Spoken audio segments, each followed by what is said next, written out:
Hi guys, Christine here. I want to go over the mask. I've done a prototype. Here it is. It's double-sided, okay? And I know that you're developing specialized filters to go in the mask casing. So what I did is I left side gaps so that you could kind of roll it up or see, and you could put it in there and then unfold it while it's in there. It would take a little arranging, but I thought that would be the best. Also, this is what it looks like. This is like a headband. Honestly, I'm thinking of using laces in the future. You can't just put this around your ear. It doesn't work. So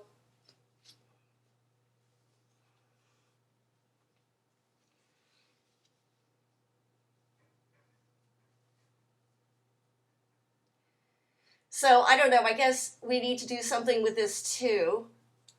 But I want to hear what you guys have to say before I go any further. So this is kind of the prototype. It's t-shirt fabric, cotton weave on the outside, tightly, but not that tightly so that you can't breathe.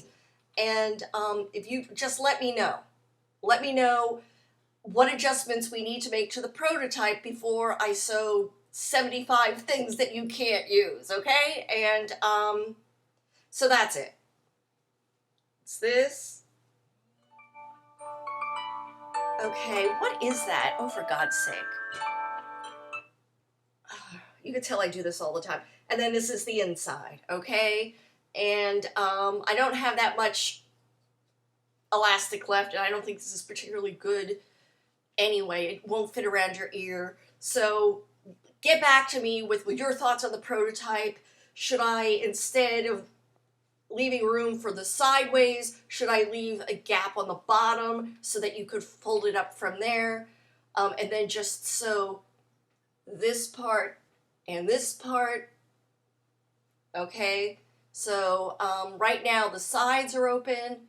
Maybe you just want this middle part to be open and put it in. That's a thought. I did a top stitch. This is kind of a medium mask. And so anyway, let me know. There we are. Bye.